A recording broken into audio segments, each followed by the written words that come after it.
वीटेक्स लगा ले, ये वो रिंग गार्ड भी मिलता है, दांत खाज खुजली सबका एक ही जवाब। ऐसी सब एड्स तो आपने देखी होगी। तो चलिए आज इतना कॉमन जो प्रॉब्लम है फंगल इन्फेक्शन, उसके बारे में बात करते हैं।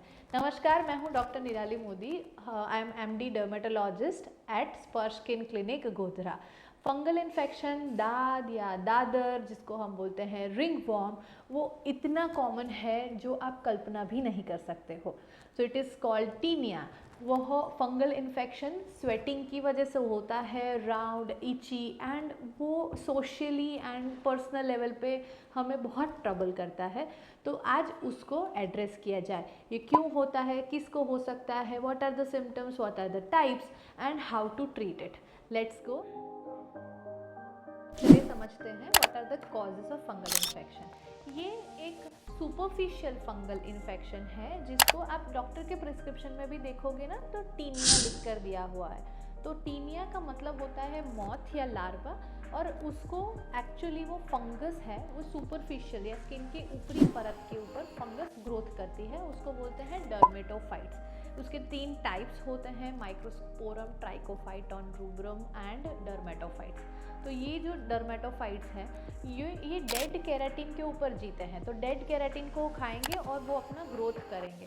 और उसके लिए रिस्क फैक्टर क्या है, तो रिस्क फैक्टर पर्सनल लेवल पे, एक्सटर्नल लेवल पे एंड इंटरनल लेवल पे कौन से हैं। एक्सटर्नल के अंदर हॉट एंड ह्यूमिड क्लाइमेट, आप कौन से सिटी में रहते हो, आप कौन से कंट्री में रहते हो, उसके ऊपर डिपेंड करता है आप कितना फ्रीक्वेंटली फंगल ग्रोथ को प्रमोट करते हो।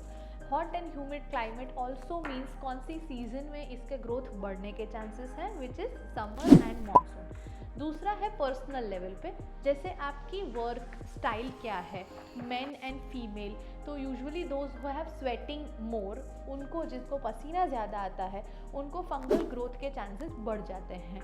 एरिया वाइज भी बॉडी के उन फोल्ड्स में जहाँ पे पसीना ज़्यादा रहता है और वेंटिलेशन कम है, वहाँ पर फंगस ग्रोथ कर सकता है। जो पर्सन बैठ के ऐसे काम करना होता है 6, 8, 10 घंटे तक, या ट्रक ड्राइवर्स है जिनको बैठे रहना होता है, तो उनको इंटरनल एरिया में वेंटिलेशन नहीं हो पाता। दूसरा है tight clothings. Your cloth choice also favours और अवॉइड्स फंगल ग्रोथ। तो उसमें टाइट क्लोथ्स, कॉटन के कपड़े पहनने से वेंटिलेशन बढ़ेगा और वहाँ से फंगल ग्रोथ कम हो जाएगा, रादर देन पॉलिएस्टर या टाइट क्लोथिंग जो आप पहनते हो, शूज़, सॉक्स लंबे टाइम तक पहन के रखते हो, तो उसकी वजह से फंगल ग्रोथ बढ़ जाता है। दूसरा है पर्सनल। अब इंटरनली क्या है, तो जिनके हार्मोनल इम्बैलेंस है, इंसुलिन रेजिस्टेंस है, प्री डायबिटिक है, ऐसे लोगों के अंदर इंटरनली ही फंगस के ग्रोथ होने के चांसेस बढ़ जाते हैं। Pregnancy, immunosuppression, those patient with cancer, और कैंसर की अगर दवाई चल रही है तो उनकी इम्यूनिटी कम हो जाती है। तो सेल्फ इम्यूनिटी कोई भी माइक्रो ऑर्गेनिज्म के सामने लड़ने के लिए बहुत इंपॉर्टेंट है, तो वो प्रेगनेंसी में कम है। डायबिटीज़, कीमोथेरेपी, एड्स पेशेंट जो भी हैं उनकी इम्यूनिटी कम हो जाती है। तो ऐसी कंडीशंस के अंदर इम्यून सप्रेशन होने की वजह से फंगस रिलेटिवली बढ़ जाता है। तो these are the risk factor for fungal infection. And again a very important is athlete. जो आप फंक्शन है, आपका जो रोल है, आपका जो जॉब है, उसके लिए आपको घंटों तक शूज़ एंड सॉक्स पहन के रखना पड़ता है, या टाइट यूनिफॉर्म्स पहनना होता है, पुलिस है, आर्मी है, दीज काइंड ऑफ पीपल जो अपनी जॉब की वजह से एक सर्टन पैरामीटर्स में बंधे जाते हैं, उनको फंगल इन्फेक्शन के चांसेस बढ़ जाते हैं।